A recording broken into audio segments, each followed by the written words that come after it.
Olá, boa noite. Meu áudio está chegando bem? Boa noite a todos, Ildefonso, Galpão, fala Hugo, fala Jorge, Fábio. Estão me ouvindo bem? Por favor, me deem um feedback. Ótimo, obrigado, Érico. José Henrique, ótimo, que bom. Hoje vou conversar com um cara campeão.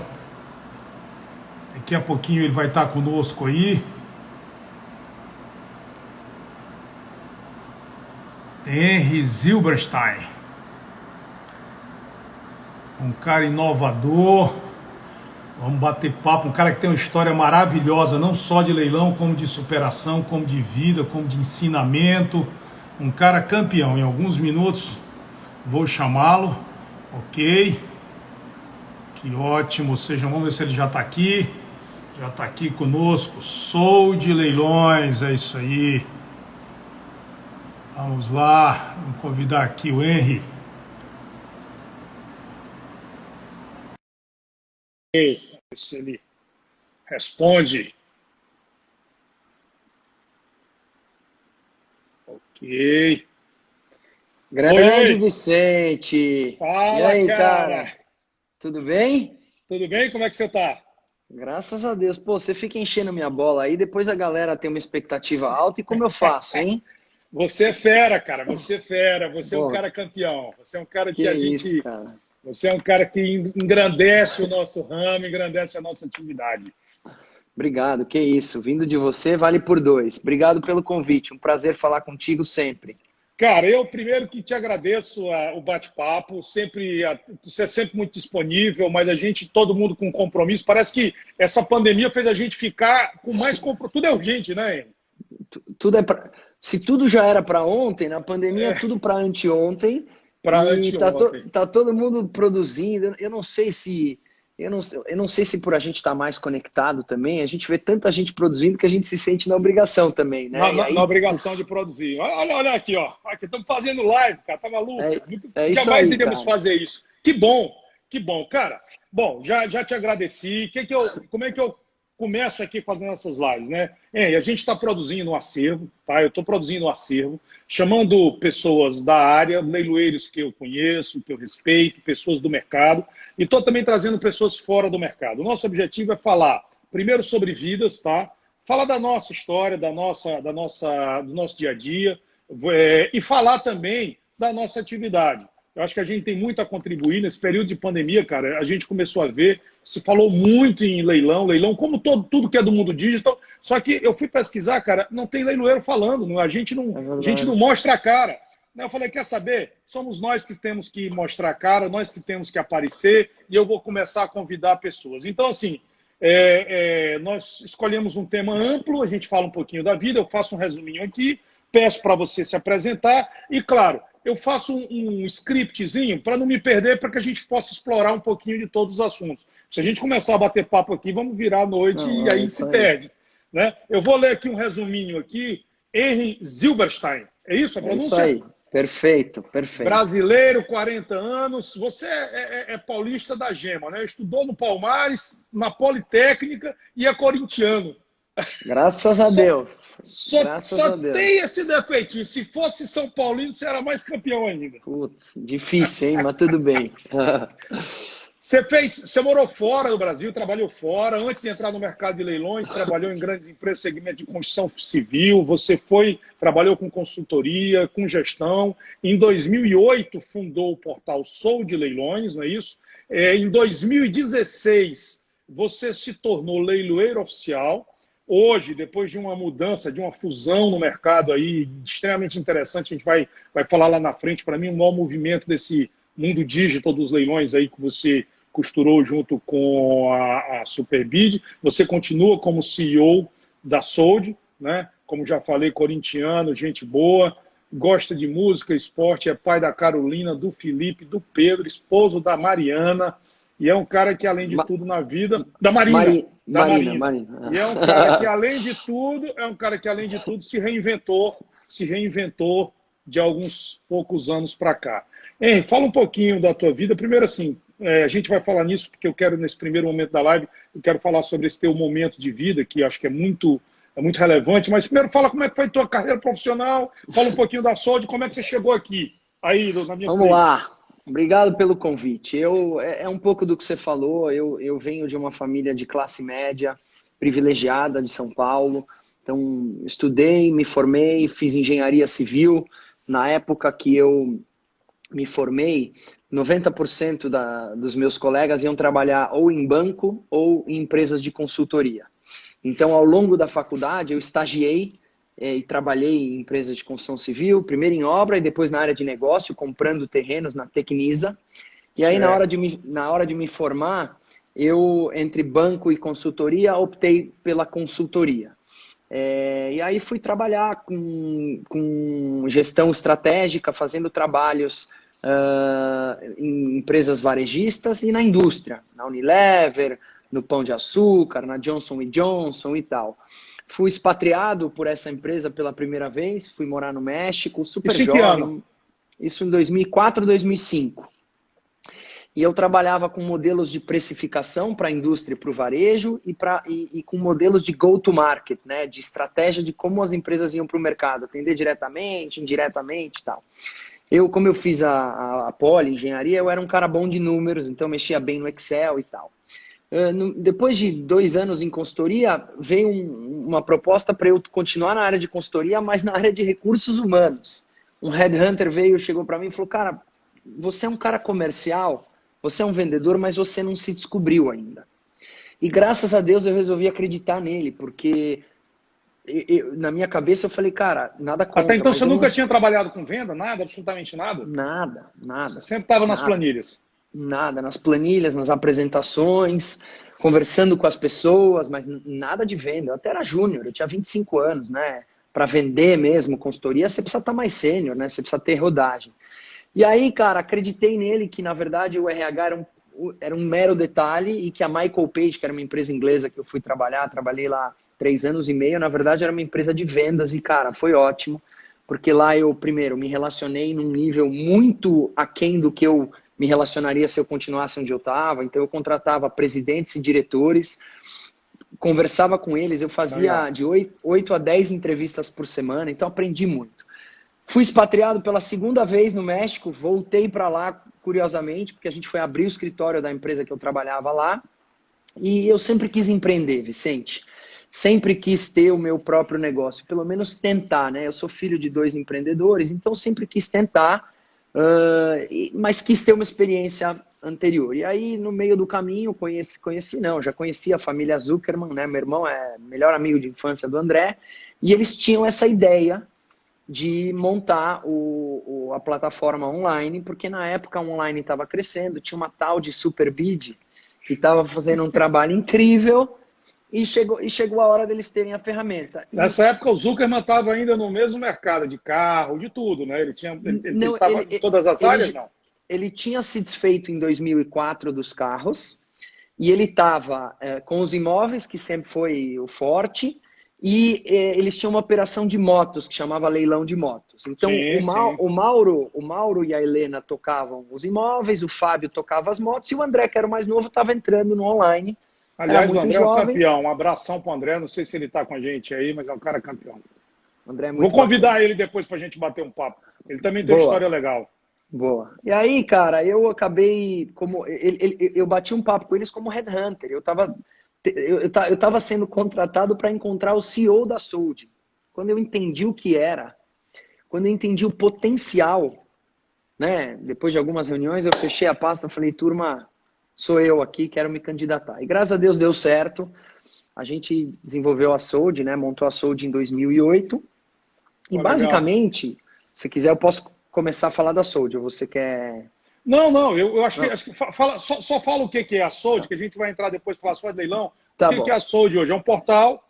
Isso, a Sold é um portal que vende ativos de qualquer natureza através de leilões.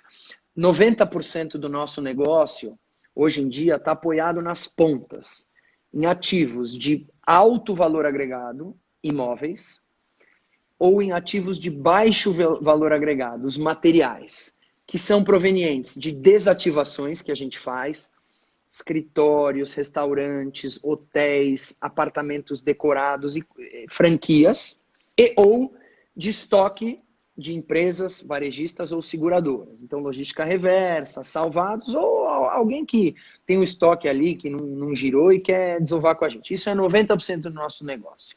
Os outros 10% são 5% veículos, 5% maquinária agrícola, onde a gente nunca teve grande tradição e foi por opção mesmo de não investir. E agora, depois da aquisição da Superbid com a Sold, não vamos investir mesmo, porque a mais ativo, que é a unidade do grupo que cuida disso, é bem forte, né?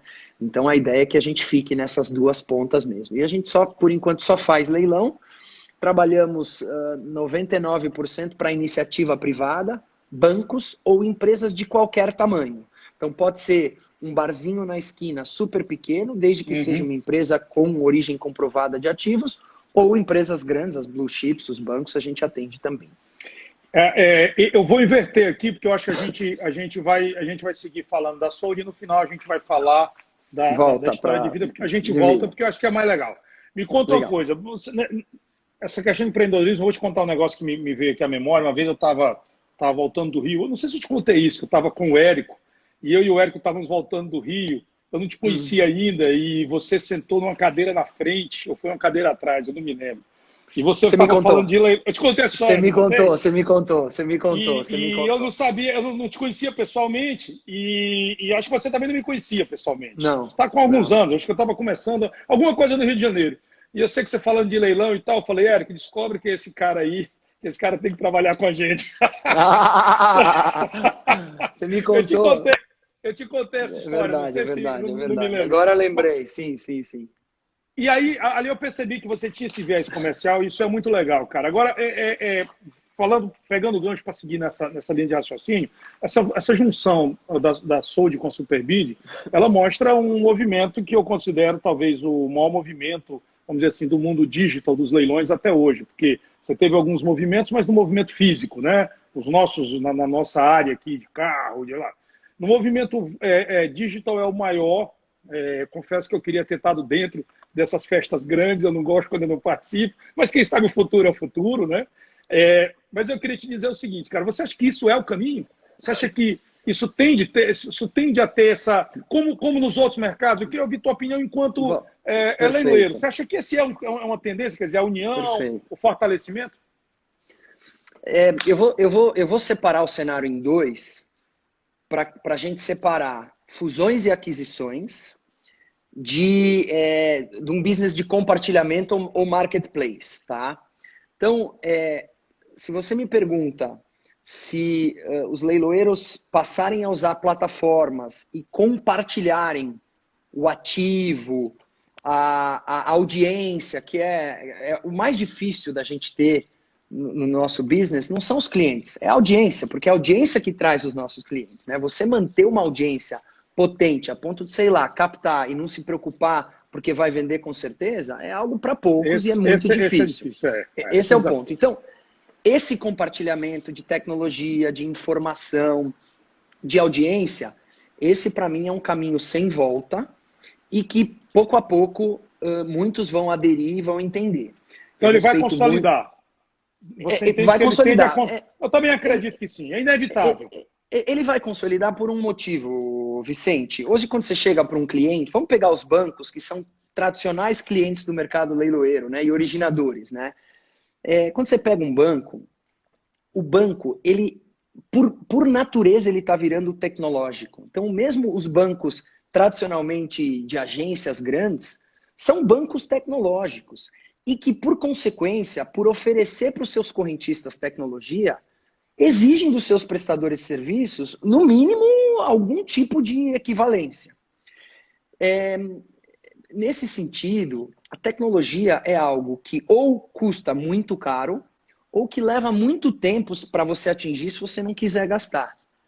Então, cara, eu acho que os leiloeiros menores, né, que eventualmente não têm a tecnologia, claro que eles podem optar em não ter e continuar como eles estão. Eu acho que sempre tem espaço para todo mundo. Mas a Claro, claro. maior fatia do bolo, na minha modesta opinião, vai estar, até por uma demanda dos clientes, naqueles que buscarem a tecnologia, seja própria, e aí você tem que ser um grupo grande, com grana e tal, e foi isso que a gente buscou na Superbid, eu já conto, ou você participa, divide, compartilha. E o mundo hoje é assim, né? Hoje a E, gente e nos dois, compartilha. e nos dois cenários, eles nascem de uma demanda do mercado, e contra regras do mercado não tem muito o que fazer. Quer dizer, eu colocaria aí um outro ponto aí, uma outra provocação, que é a necessidade de você ir aumentando o sarrafo dessa integração tecnológica, dessa segurança. Nós vamos ter um LGPD em vigor a qualquer momento, era para estar agora esse ano, não vai estar, mas como é que você faz isso sem recursos tecnológicos? Né? Então, assim, eu acho que isso é mais um ingrediente nessa panela. Você vê desse jeito também? É mais um Não, ingrediente desse bolo aí? não tem dúvida. Outro. Oba, te perdi aqui. Opa, voltou. Acho que voltou. Você está me ouvindo? Oi, Voltou, agora sim, agora sim. voltou. Eu vou colocar um outro ingrediente. Cara, você vai fazer qualquer compra online hoje, você não quer investir tempo, você não quer perder tempo no pagamento, você quer em 2 cliques pagar. Você quer printar o teu celular um QR Code e resolver. Porque qualquer coisa que você faz, ou qualquer marketplace, no Magalu, qualquer coisa que você vai comprar é assim, você vai doar alguma coisa é assim. Isso é integração tecnológica. Os clientes de leilão, o que a gente mais briga e batalha é para que o leilão seja encarado como algo natural, como se fosse o Magalu. Porra, se a gente briga para isso, Exatamente. a gente tem que oferecer o que o Magalu, o que o Ponto Frio, o que esses grandes oferecem. Então, Legal. é uma questão natural. Agora, um ponto importante. Até porque eu não sei quem está nos escutando e eu quero ser muito claro e muito respeitoso nesse sentido. Em nenhum momento, até por uma questão legal, tudo isso que está sendo construído abre mão do leiloeiro. Claro. Então, isso é muito importante. Assim, para você fazer leilão oficial, que é o que a gente faz, obrigatoriamente você tem que ter um leiloeiro licenciado, como eu sou. E todo esse meio ambiente, todo esse movimento tecnológico, ele acontece com o leiloeiro presente. Então é muito importante que fique claro que esse movimento não rouba espaço de ninguém. Pelo contrário, ele cria um espaço maior para todo mundo num cenário onde ainda pouca gente conhece. É a tecnologia literalmente vindo para potencializar, né? Para potencializar. Então, assim, eu acho que isso que você está colocando aí, Henry, é toda a lógica da discussão que eu tenho tido e talvez o grande motivador do início dessas lives. É a gente tentar democratizar essa conversa que eu digo leilão, fazer com que chegue às pessoas, porque simplesmente é apenas uma modalidade que nós que conhecemos entendemos ela como extremamente importante. No mundo todo ela é assim. Eu tive a oportunidade de ir na China e conheci lá uma ferramenta chamada Taobao. É um site chamado Taobao que pertence ao Alibaba, que é um colosso, né? um megalodonte. Eu tenho batido papo com alguns caras de inovação e tecnologia. Eu falo assim: se engana quem acha que os dinossauros estão extintos. Eles voltaram. Acabou o sonho da garagem. O mundo é cíclico. Para disruptar uma Amazon hoje em dia, pensa direito. Tá tudo, sabe? Os grandes estão ficando maiores. Qualquer coisa da atividade humana que esses caras experimentarem, eles levam vantagem. Qual a pergunta que eu queria dividir contigo, essa provocação? Assim, o que a gente faz? Como é que você entende que a gente, além, claro, de tecnologia, de trazer a mesma experiência? Porque, como você falou, antigamente você tinha que convencer o cara a entrar e fazer um pagamento rápido e utilizar o celular. Hoje está na vida de todos nós, né? O que você acha que a gente poderia fazer com que isso fosse mais rapidamente percebido, compreendido pelas pessoas? Como é que nós, que amamos tanto, que conhecemos, não se ama porque ama porque você conhece, né? Assim como o preconceito vem do desconhecimento, a crença vem do conhecimento. Então, o que você acha que a gente poderia fazer, Henry?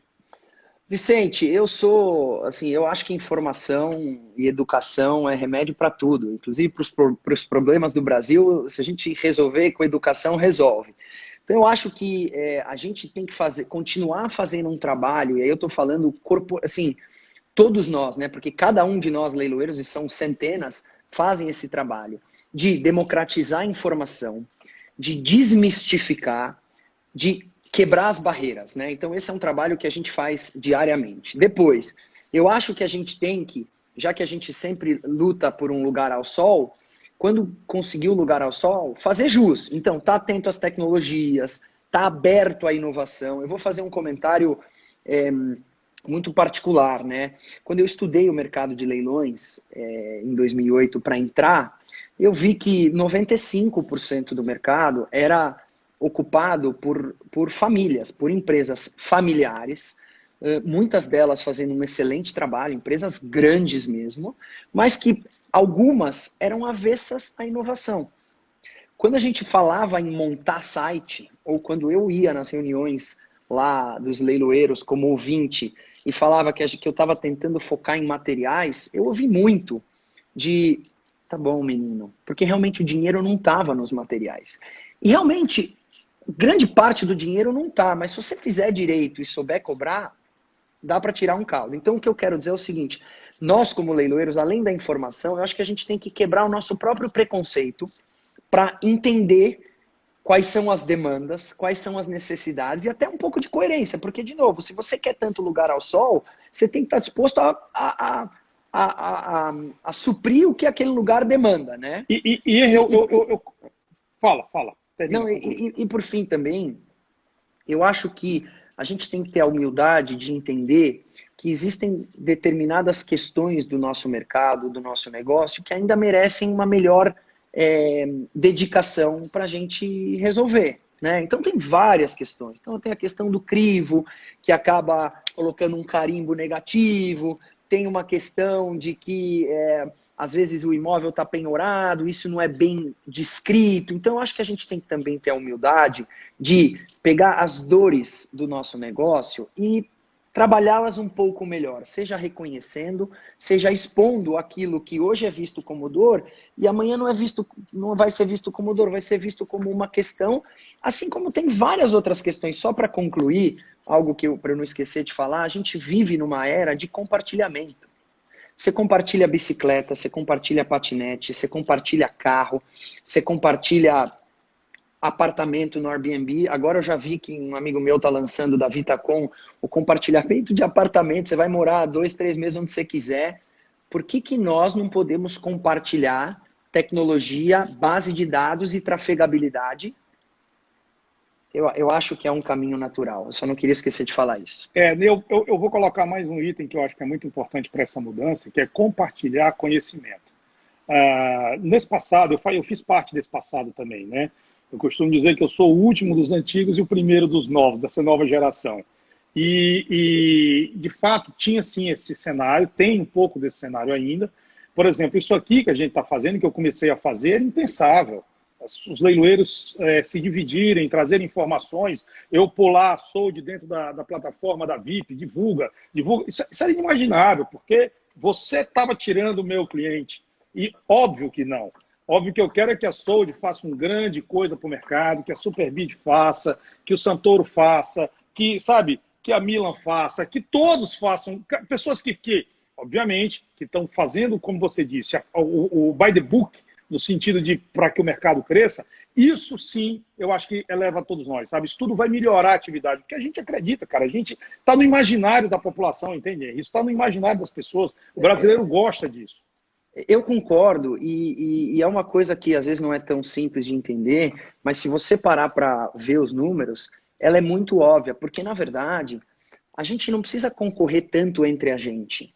Porque se você olhar o mundo, o espaço que a gente ocupa de ativos usados e novos do mundo é ínfimo. Eu vou te dar um exemplo rápido, tá bom? Em 2014, a gente teve uma reunião com a Naspers. E a Naspers comprou o Buscapé, comprou uma série de empresas e ela era dona do OLX. O OLX estava se fusionando com o Bom Negócio. Uhum. E eu, de certa forma, vendendo os ativos dos escritórios e dos apartamentos decorados, eu concorria. Quem sou eu para concorrer com eles? Bom, o que eu quero te dizer é que o cara olhou para mim e falou, deixa eu te explicar uma coisa. Porque eu falei, cara, o teu negócio é um negócio que queima dinheiro todo ano. Como é que você não dá lucro? Como é que você se sustenta? Ele falou, deixa eu te explicar uma coisa. O meu objetivo em tanto tempo é que 5% do PIB brasileiro passe aqui por dentro. Isso aconteceu na França, e na França é um negócio de 400 milhões de euros de lucro todo ano. Então eu posso queimar o quanto eu quiser, porque a hora que eu chegar lá, eu vou chegar. Então, eu acho que é uma questão também da gente estar aberto a entender e arriscar um pouquinho, né? Sim, claro, Assim, claro. de novo, então, por que eu falei isso? Porque eu acho que a gente tem que olhar menos na concorrência entre a gente e mais nas possibilidades que o mercado nos oferece. Na grandiosidade que Exato. o mercado tem como opções de mercado. E assim, uma coisa importante também, é que a gente tem acompanhado muito, é que é o Pô, seguinte. deixa eu mandar um abraço pro Ildefonso, que foi quem me ligou aqui. O Tá Ildefonso, aí, ele eu tá já vi. aqui. Um abraço, Ildefonso. Foi mal, desculpa, Vicente. Eu vi recentemente, eu acho que da própria LX esse número, que uma pesquisa mostrava que 85% da população tinha alguma coisa que poderia vender e fazer caixa com aquele bem. Né? Isso é um número absurdo, isso é um número assim Absurdo, astronômico, isso é um negócio absurdo, absurdo, inimaginável. Né? Então, assim, absurdo. como isso não pode ser visto como um universo onde todo mundo só tem a agregar? A E eu digo ganhar isso, isso. a ganhar, todo mundo só tem a ganhar. E eu digo isso pelo seguinte, nós, por exemplo, nós criamos a VIP Direto. A VIP Direto foi um investimento maciço, uma aposta do nosso grupo em um movimento de democratização da atividade, 100% tecnológico, 100% digital, que a gente visava isso. Esse é um movimento que você já via, você já se organizou nesse sentido. O próprio Rodrigo também tentou fazer algo lá atrás. O momento, às vezes a mesma coisa no momento funciona, no outro não. Nós continuamos acreditando nisso. Por quê? Porque toda vez que o projeto, quando você desenvolve algum produto, né, e o VIP Direto é um produto, como qualquer outro, quando você desenvolve um produto, você se propõe a resolver um problema. Se você tiver um Sim, problema e perfeito. resolver aquele. Qual é o problema que a gente se propõe a resolver? Uma forma rápida e que elimine os dissabores de um classificado, por exemplo. Então, o sujeito vai na tua casa, vai encher a paciência, vai oferecer, vai negociar e tal. A pergunta que eu ponho é o seguinte, Henry, você já se movimentou nesse sentido? Você tem uma movimentação? Você continua nesse sentido? Você acredita que tem lá um lugar no Olimpo para isso? Quer dizer, que como o Taobao, que eu falei, onde eu estou voltando lá, que o chinês negocia tudo, absolutamente tudo. Nós temos um lugar lá para ter a Sold, a VIP Direto, whatever, mas você acha que esse é um caminho que vai acontecer? Eu tenho certeza. E eu vou te dar duas razões grandes. A primeira delas é porque eu me juntei a um grupo, que é um grupo de tecnologia, na verdade. A Superbid hoje, que né, ela é muito ligada à questão do leilão, né, que ela realmente começou daí, faz muito bem, é uma empresa enorme, né, no segmento Aliás, de eu vi o leilões. Rodrigo passando aí também, vou dar um abraço para ele, eu vi o Rodrigo Rodrigo tá passando, aí? eu vi também. Rodrigo, um Vi um abraço. monte de gente. Então assim, a Superbid é um grupo de tecnologia e eu tanto acredito que não é só que eu estou falando, eu agi, eu fui para dentro de um grupo de tecnologia, mas para pensar. Nós somos prestadores de serviços, nós como leiloeiros. Nós somos leiloeiros, nós somos brokers. Então a gente trabalha para dois tipos de leilões, de clientes: os vendedores e os compradores. Os compradores, a gente já falou aqui, o benchmark, a referência deles é o Magazine Luiza, é a tecnologia disponível. Então, por uma questão de respeito a eles, a gente tem que, ao prestar o serviço, tentar igualar esse tipo de tecnologia. Se põe na posição de um grande banco. A gente fica falando que o leilão é muito bom e realmente o leilão é muito bom e funciona quase sempre, mas não é para tudo que funciona. O cara é um gestor de um banco. Ele quer ter na mão uma ferramenta onde ele pode, quando ele quiser, optar pelo leilão. Quando ele não quiser, ele quer optar por outros modelos de venda e transação. E que você, como leiloeiro, não consegue oferecer, mas que um grupo de tecnologia eventualmente consegue. Então, o que eu quero te dizer é que esse é um caminho natural pelo que está acontecendo, não só na tecnologia, mas no business, cara. O Como mundo é todos. assim, E você com sabe uma coisa todos. interessante? Eu fiz uma live a semana passada com o Bornelli. O Bornelli é o fundador da Startse, é uma empresa de educação. Sim, Startse, perfeito. Está renovando Tá o Brasil. tudo, sim. O Bornelli fundou a Startse, eles criaram o Restartse, né? Então, estão lá uns caras muito fera. Eu trouxe esses caras, já fiz lives com ele. O Benvenuti, que para mim é uma referência em inovação. O Pedro Engler, que é CEO hoje da Startse. Os caras são feras. E eu tenho duas histórias que eu quero trazer para ti para leilão. Uma só perdão. Hoje você resolveu descer o nível, então, né? Tá, entendi. Você fez com o Ratinho, com esses feras, e aí tá falando comigo. É para você ver o tamanho do seu nível, pô. É o contrário. Imagina, é o tô contrário. brincando com você. Olha só 2 pontos específicos do que nós estamos falando aqui. Do Bornelli, ele falou o seguinte, Vicente, quando a gente observa o mercado como um todo, antigamente a concorrência estava do teu lado. Ele citou o mercado financeiro, ele disse, o Bradesco concorria com o Itaú e tal. Eu olho o que o cara fez, melhorou 2%, ganhei, recebi, foi uma beleza. Cara, há uma transversalidade da concorrência. E a nossa atividade não é diferente. Nós estamos concorrendo e estamos perdendo mercado para todas as áreas, canais de venda. Isso não existia. Então, não entender isso como um movimento que não é na leiloaria, mas é no mercado como um todo, me parece um grande equívoco. Me parece um grande equívoco. Então, há um movimento muito maior do que vontades individuais. Percebe? É um movimento mundial. Por exemplo, quando o WhatsApp passa a fazer negócios de pagamento, ele passa a ser um banco. Então, o tubarão banco antes pode virar a piaba. Cara, é uma loucura. Quando a Apple se põe a intermediar negócios, como é que fica o pessoal da Visa, por exemplo? Na mão dos caras, porque eles controlam. Então, esse é um ponto que me parece irreversível, não é? Assim, eu não vou nem, assim, parte disso é uma tendência, outra parte já é uma realidade. Mas eu vou te colocar o meu lugar. Não é tão simples, às vezes, para quem não tem experiência ou não está conectado, de entender. Eu mesmo, que me considero um cara bem informado e conectado, no começo tive certa, eu não vou dizer dificuldade, mas eu levei um tempo para entender o que o Rodrigo Santoro quis explicar. Por 2 motivos. Primeiro, porque ele é um cara muito visionário, né, que enxerga lá na frente. Eu sou um cara mais de curto prazo.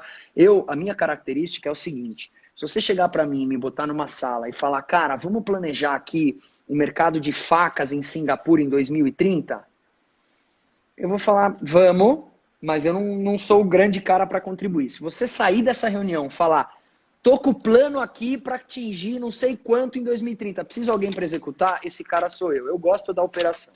Então, não é tão simples. Então, eu estou dizendo isso para dizer que recai sobre nós, né, os agentes que já entenderam, uma responsabilidade de explicar. Isso. Muitas vezes, de dar informação, de dar exemplos, de disponibilizar possibilidade. Então, assim, eu vou dar um exemplo básico. Eu estou vendo que está cheio de leiloeiro aqui, né? Então, eu não sei, eu imagino que você tem essa modalidade, a Superbid também tem a modalidade de um marketplace. Então, o cara ouviu falar, pô, o Henry falou em compartilhamento, ele falou que eu posso usar a tecnologia, né, deles, posso usar até a base. Não, a base eu não vou te entregar, mas o tráfego da base você vai usufruir. É mesmo? Quanto custa? Na verdade, não é. Cara, vamos fazer o seguinte: testa aí sem. Testa. Vê se é bom. Vai lá, vamos joga lá, aí, não testa. Meu amigo, pô, é maravilhoso. Então, acho que recai sobre nós essa responsabilidade também de dar ferramentas, entendeu? Você sabe que você estava falando aí que cai informar e dar informação e tal. E essas lives é uma parte disso, mas me lembrou uma coisa que é interessante. Sabe quando eu me tornei leiloeiro? Provavelmente em 97, faz mais de 20 anos isso aconteceu, esse fato. Eu fui para uma festa no interior do Piauí, na Eveline, na fazenda do pai da Eveline, lá no interior, e fui ver um leilão. Eu tinha acabado de virar leiloeiro. E fui assistir um leilão de quermesse, leilão de interior. E estava tendo a disputa de uma leitoa, e eu disputei a leitoa, mencionando o cara, o leiloeiro oficial, disputei a leitoa, comprei. E a Eveline depois viu lá o velhinho que eu disputei a leitor, ela chegou para mim e falou assim, puxa, não fica com a leitor, você não mexe com isso, olha ele quer criar leitor. E eu me achando sabido de novo, parei o leilão, disse, por favor, eu gostaria de ceder a leitor para aquele senhor. Jura mesmo? Ele virou, sabe o que ele fez? Ele virou e falou, olhou para mim, olhou para todo mundo, deram uma gargalhada de mim e disse assim, o cidadão não sabe o que é leilão, não? Comprou, tem que pagar. É isso aí. Eu estou contando essa história que foi um mico que eu paguei, mas para dizer o seguinte, cara, está no imaginário, na cultura do brasileiro. A gente só precisa saber comunicar isso, não é verdade? Do mundo todo. É isso. E o que São que você... são vieses inconscientes, mas eles existem. E o que é que o Henry diria, por exemplo, para o cara que quer vender? Porque, olha só, quando a gente cria, você fala da oportunidade de comprar, eu vou falar aqui para você, eu tenho uma paixão muito mais pela oportunidade de vender. Cara, porque, olha, pensa comigo, se 80% das pessoas, ou 85%, para mim é 100%, 85% é 100%, de qualquer coisa, ainda mais gente, se as pessoas estão querendo vender alguma coisa, quanto disso tem habilidade para comprar e vender e negociar? Cara, isso é chato, isso é um saco. Se você aplica, se você coloca isso numa plataforma digital de classificados, você vai ter que receber alguém negociar, cara. E leilão não tem isso. Você põe lá na Sold, na VIP, você oferece para milhares, milhões de pessoas, o cara paga teu preço, vai lá e você entrega. E isso, não quero dizer que elimina o outro, mas é uma modalidade para quem não quer ter a injeção de saco. Para mim isso é tão óbvio. Eu nunca vendi um carro meu diretamente para ninguém. Nunca. Perfeito. Na minha vida. Perfeito. O que que tu diria assim, cara? Vantagem para quem quer vender. Isso é do cacete. Olha, Desculpa a expressão, mas é... Imagina, são N vantagens. Eu acho que você falou uma, né, que é a terceirização do trabalho. Né? Porra, você chega para uma empresa que o business dela é, sei lá, fazer chapas de madeira e ela tem uma frota de carros, por que ela vai parar o tempo dela de fazer chapas de madeira, que é onde está a grande margem e a rentabilidade dela, para vender carro que não é o core dela? Então, assim, é uma questão de terceirização e eficiência do tempo. 1. 2. Transparência. Você tem uma questão de compliance na veia no leilão. Você vende de forma transparente pela melhor oferta. Isso está claro. Você vai fazer o leilão presencial pela internet, você está absolutamente protegido. Então, para essas empresas que estão preocupadas com isso, empresas de capital aberto, etc., é um golaço. Terceiro, do ponto de vista financeiro, meu amigo, leilão só cobra se vende. É success fee na veia. Meu amigo, eu vou te emprestar minha tecnologia, todos os meus contatos, vou inventariar, vou dar minha inteligência de preço para você e eu só vou ganhar se vender. Então, eu sou teu sócio no interesse em que tudo seja vendido e eu não vou dizer pelo maior valor possível, porque eu tenho outro cliente comprador, por um valor que seja justo para quem está vendendo e para quem está comprando. Não, eu posso falar? Cara, é o melhor valor possível naquele momento. É o melhor naquele valor momento, naquele momento. Naquele momento. E último argumento, para pensar. Meu business não é um business de receita recorrente. Eu não sou a Vivo, eu não sou a Enel, que começa o mês sabendo quando eu vou faturar. Eu tenho que matar um leão por dia para pagar minhas contas. Então, eu, por essência, tenho que te prestar um bom trabalho. É bom tudo isso que eu estou falando funcionar, porque senão você não me atende mais. Se você não me atender mais, eu não tenho receita. Então, meu amigo, está aqui o contrato. Onde é que eu catalogo os ativos? Amanhã está no site. É mais ou menos isso. É isso aí. E eu colocaria aí um tempero final para a gente poder entrar no outro assunto, que é a segurança. Porque você tem um leiloeiro oficial, um agente público, com fé pública. Olha que legal. Né? Você tem um agente público, porque nós temos uma legislação federal que regulamenta a atividade, né? a intermediar, literalmente romper esse elo entre você e o comprador, no sentido de manter vínculos que não sejam estritamente ligados ao bem. Olha que negócio legal. Então, assim, é muita coisa, é muito, vamos dizer assim... Cara, eu tenho um mundo de assunto aqui, mas como eu quero muito voltar, vantajoso.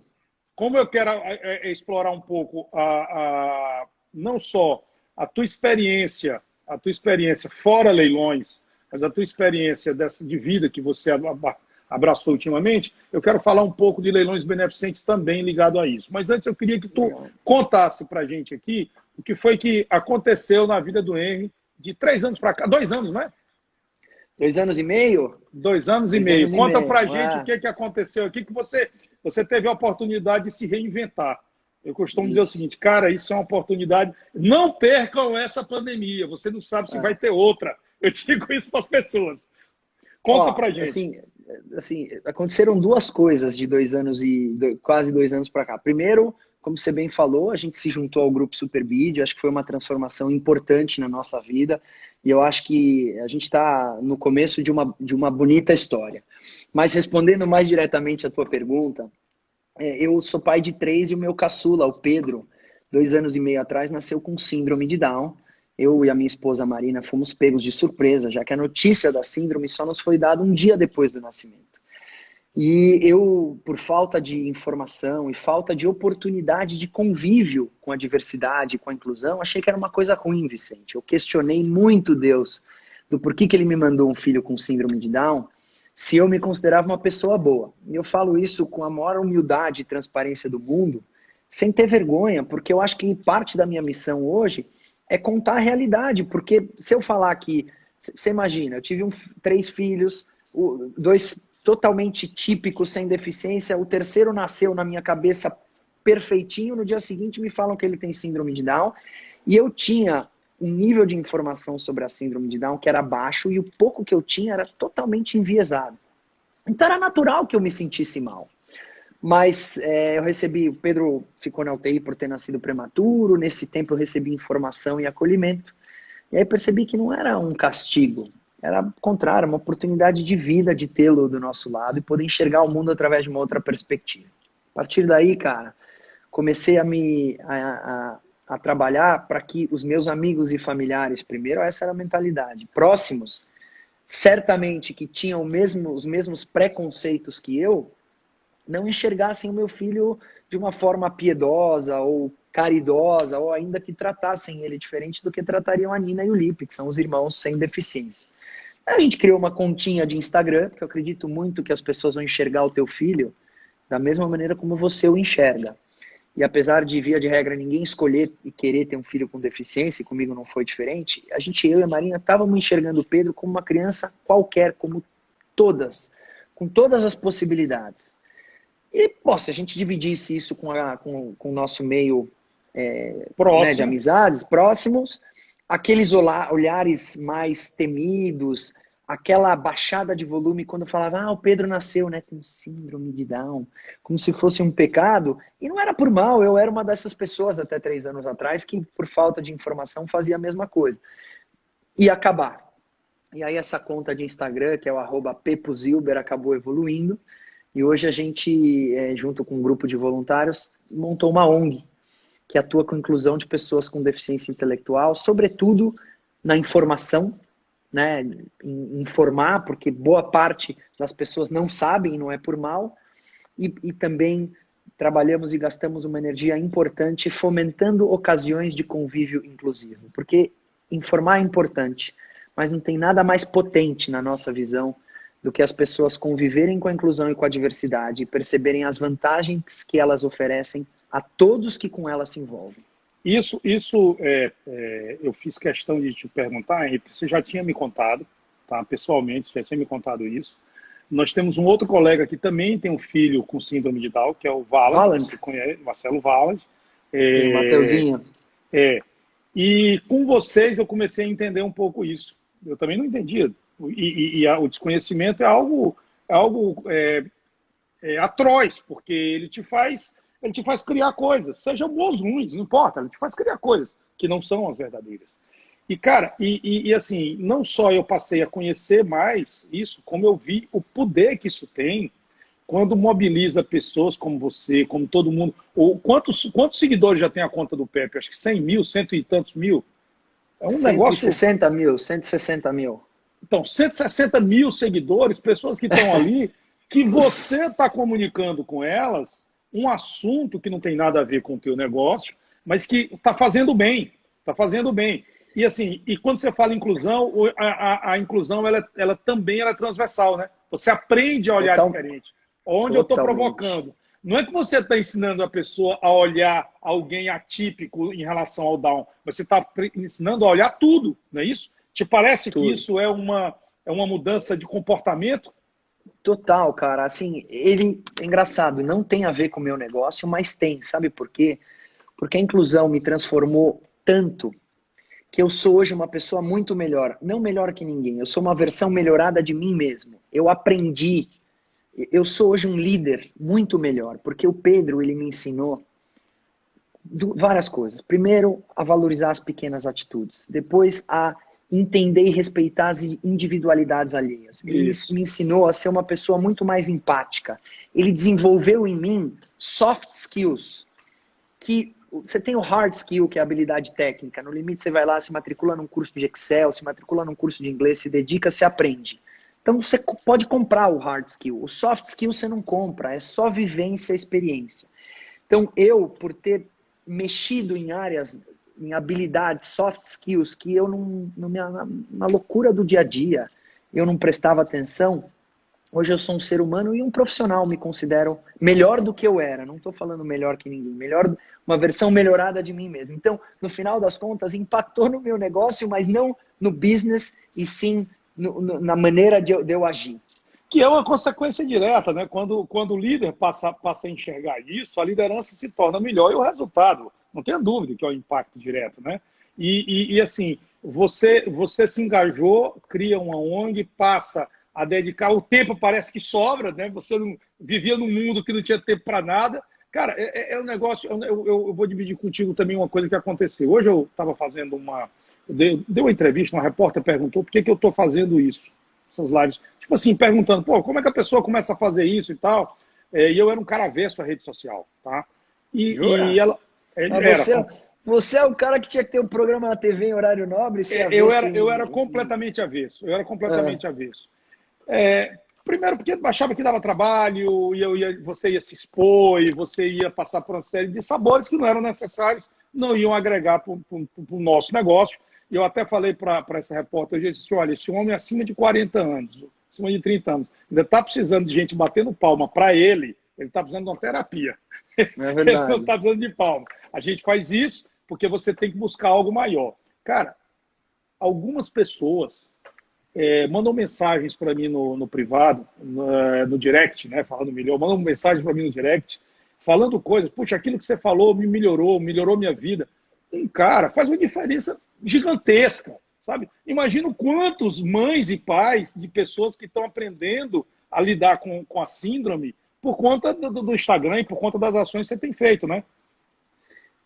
Mas ao mesmo tempo, cara, o quanto eu tô aprendendo também em trocar com eles, né? É que às vezes parece o cara que tem a maior alcance, só ele que dá. Mas na verdade, cara, isso é uma questão que eu tô aprendendo muito e me transformou. A solidariedade, a cultura de doação. E eu não tô falando de doar dinheiro. Tô falando de doar aquilo que você tem. Pode ser dinheiro, pode ser sangue, pode ser tempo, pode ser expertise. É uma delícia. Por quê? Porque primeiro ela parte de um princípio que você tem que parar e avaliar que a tua realidade, independente qual ela seja, não é única e que existem outras possibilidades. Se a tua realidade for uma realidade privilegiada, como graças a Deus é a minha, com um pouco do que eu tenho, e de novo, eu não estou falando só de dinheiro, eu posso transformar a vida de alguém. E ao transformar a vida desse alguém, o que me volta em dobro. Então, cara, quanto mais eu impacto a vida de alguém, mais eu fico feliz. De verdade, assim... E você vai meio que viciando no bom sentido disso, né? Porque é uma sensação boa. É uma sensação boa. E você sabe uma coisa aqui, só para fazendo o link com o negócio, foi muito feliz.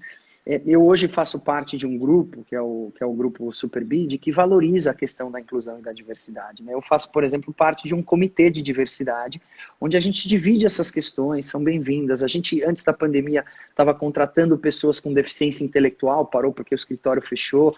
Então, eu acho que as coisas casam.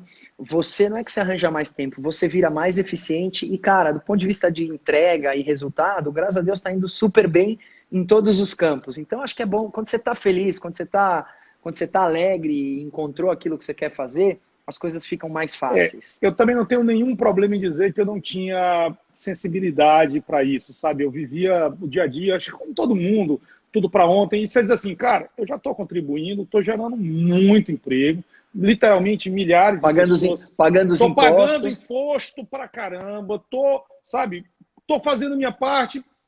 Eu não tenho problema nenhum em confessar que me vi diferente, que entendi, peraí.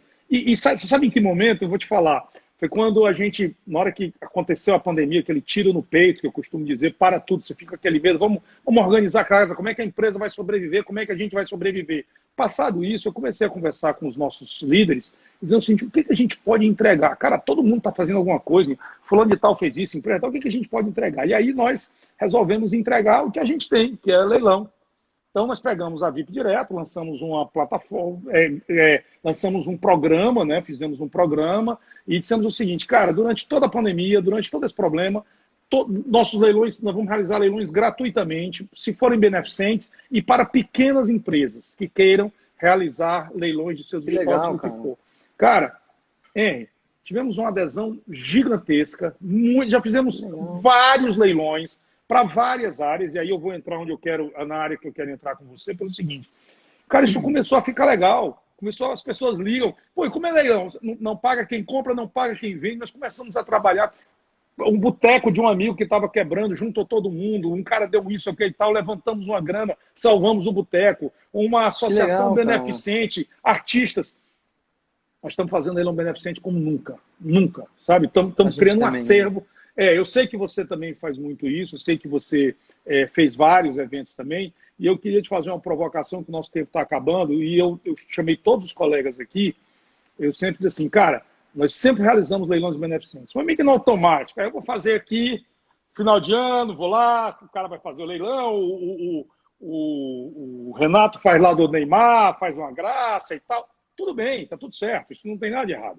Agora, cara, nós nunca organizamos um leilão nosso, com causa nossa, fazer o seguinte, vamos unir a leiloaria, pegar todos os portais, fazer um um puta evento, a palavra tem que ser essa. O que você acha? Você topa encabeçar comigo e com alguns colegas, a gente fazer algo e vamos definir, vamos doar para a causa, vamos doar para várias causas, mas eu quero fazer assim, eu aprendi a pedir, eu não tenho problema nenhum de pedir, ligar para os caras, falar, amigo, você é famoso, assina aqui para a gente um troço aqui, vamos fazer o nosso leilão, o que você acha, hein? Dos leiloeiros, da leiloaria brasileira.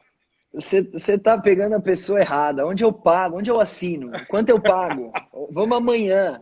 E, fechou. Cara, eu acho do caramba por tudo isso. E eu acho também que essa aproximação, essa troca, essa cumplicidade de, entre aspas, concorrentes, mas que na verdade são colegas que pensam igual, cara, gera benefício para todo mundo. Então, eu tô dentraço da maneira como você quiser, conta comigo com tudo. Eu também perdi a vergonha de pedir.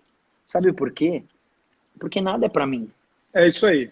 Então acabou. Então, assim, eu peço mesmo, obviamente tenho o bom senso de entender, né? O que você não vai interromper e incomodar, mas a insistência, a resiliência aumentaram. Então não tenho problema nenhum. Vamos embora. Então, ó, vamos fazer isso sim. Eu devo começar isso ao final de julho. Vou convidar mais alguns colegas. Já temos vários topado, fechado com o assunto. Então a gente vai, mas vamos fazer um evento grande.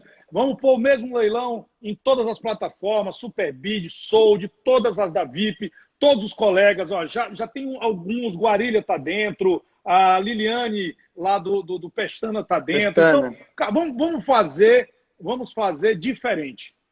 Tá legal. Dentro? Pô, dentraço. Se você precisar de mim, pô, obrigado, obrigado pela ideia. Muitíssimo obrigado pela tua disponibilidade. Chefe deu a benção, hein? Então estamos dentro também como grupo. América Latina e tudo mais. É ou não é, Santoro? Pronto. Cara, muitíssimo obrigado pelo teu tempo mais uma vez. Isso, puta papo legal. Olha, tem um monte de assunto aqui de leilão que a gente ia falar. Eu não falei porque, pô, fazemos outro dia. Não tem problema. Cara, só tenho que te agradecer, você é um dos caras que orgulham a nossa atividade, está trazendo nível, está trazendo qualidade. Tem aí 2, 3 minutinhos aí para você falar o que você quiser, para você deixar o recado que você quiser. Fica à vontade. Bom, primeiro eu agradeço, para mim é um prazer estar com você, não é rasgação de seda, mas você sabe disso, quando a gente fez essa movimentação, eu te procurei, a gente conversou, então isso demonstra admiração. A gente tem uma história de alguma forma parecida, porque você também começou como parceiro ou dentro de um grupo muito grande, depois numa boa trilhou o teu caminho. Eu admiro muito isso, e você sempre respeita e olha o teu passado, que é muito importante, né? Porque é importante você entender e valorizar de onde você veio. Gratidão para poder ir onde você quer ir. Gratidão é a mãe de todas as virtudes. É isso. E eu me identifico muito nesse sentido, apesar da gente ter um bom contato, mas não ser um contato profundo. Então eu quero te parabenizar, dizer que iniciativas como essa engrandecem o setor como um todo, e esse tipo de troca eu estou sempre à disposição. Então, obrigado por tudo, obrigado por quem nos escutou, fico à disposição e Vou te cobrar esse leilão beneficente, hein? Tenha dúvida, vamos começar o movimento. Cara, muitíssimo obrigado, nosso tempo está acabando. Foi show, não podia ser diferente. Um Show de papo bola. com gente inteligente, gente do bem, não tem outra saída, é sempre assim. Obrigado, pessoal, muitíssimo obrigado a todos que nos acompanharam. Isso vai estar disponível no nosso feed. A gente está montando acervo para criar histórias interessantes sobre leilão, leiloaria, mas principalmente sobre pessoas, né? Isso é o que importa. Cara, grande abraço. Obrigado mais uma vez. Obrigado, Tchauzão, turma. hein? Valeu. Valeu. Falou. Tchau.